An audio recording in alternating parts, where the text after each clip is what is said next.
नमस्कार मंडळी, आज आपण निघालो आहोत 12 ज्योतिर्लिंगापैकी एक असलेल्या परळी वैजनाथ या ठिकाणी। सोलापूर ते परळी वैजनाथ हे डिस्टन्स साधारणतः 200 किलोमीटर आहे। आपल्याला पोहोचण्यासाठी 3.5 तास लागतील। परळी या ठिकाणी तुम्ही स्वतःच्या गाडीने जाऊ शकता, बसने जाऊ शकता किंवा मग ट्रेनने सुद्धा जाऊ शकता, कारण परळी हे दक्षिण मध्य रेल्वेवरील एक स्थानक आहे।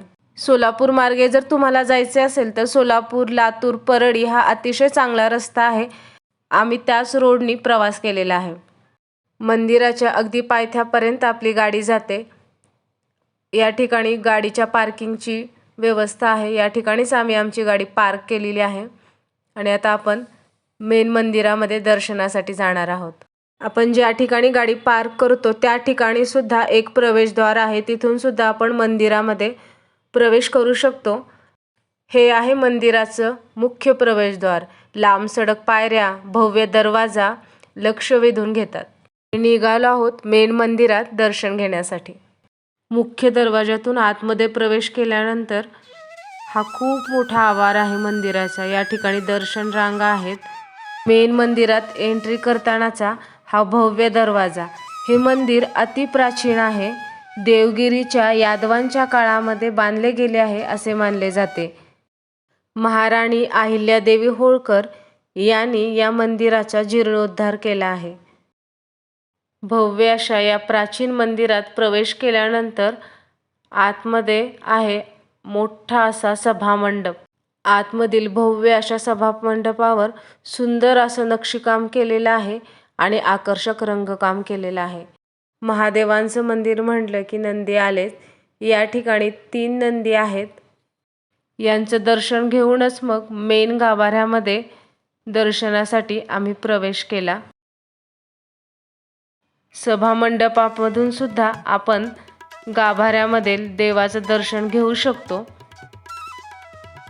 आता आपण मेन गाभाऱ्यामध्ये जाऊया। आम्ही गेलो तेव्हा देवांचा अभिषेक सुरू होता। अतिशय सुंदर अशी पिंड आहे। आपण महादेवांच्या पिंडीला हात लावून दर्शन घेऊ शकतो। हा मंदिराच्या गाभाऱ्याच्या बाहेरचा एरिया आहे। अतिशय सुंदर रंगकाम केलेलं आहे। या ठिकाणी आपलं दर्शन अगदी व्यवस्थित झालेलं आहे आणि आता गर्दी वाढायला लागलेली आहे। मेन गाभाऱ्यातून बाहेर पडल्यानंतर अतिशय मोठा मंदिर परिसर आहे आणि अतिशय स्वच्छ आहे। मंदिर परिसरामध्ये अशी छोटी छोटी मंदिरं सुद्धा आहेत।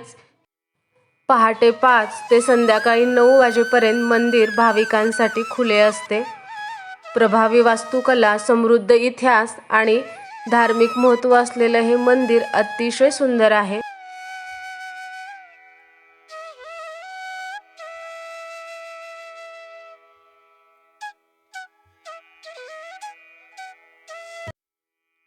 आता आपण मेन मंदिरातून बाहेर पडणार आहोत। हा आहे बाहेर जाण्याचा रस्ता। बाहेर आल्यानंतर आपल्याला दिसतो तो महाराणी अहिल्याबाई होळकर यांचा पुतळा।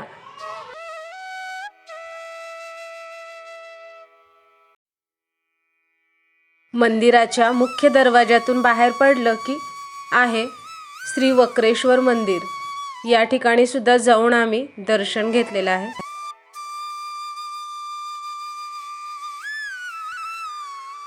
मंदिरातील बाहेरील परिसर सुद्धा अतिशय स्वच्छ आहे आणि मोठा आहे। या ठिकाणी जवळच अन्नछत्र सुद्धा आहे। तेथे भाविक प्रसादाचा लाभ घेऊ शकतात। मंदिराच्या बाहेरच्या एरियामध्येच खेळणीचे, प्रसादाचे दुकाने आहेत। अतिशय प्रसन्न आणि शांत वातावरण आहे या ठिकाणी। देवदर्शनाचे समाधान आणि आनंद घेऊन आता आपण परतीचा प्रवास सुरू करणार आहोत। मग मंडळी, कसा वाटला हा व्हिडिओ तुम्हाला? व्हिडिओ जर आवडला असेल तर लाईक करा, शेअर करा आणि हो, चॅनलला सबस्क्राईब करायला मात्र विसरू नका।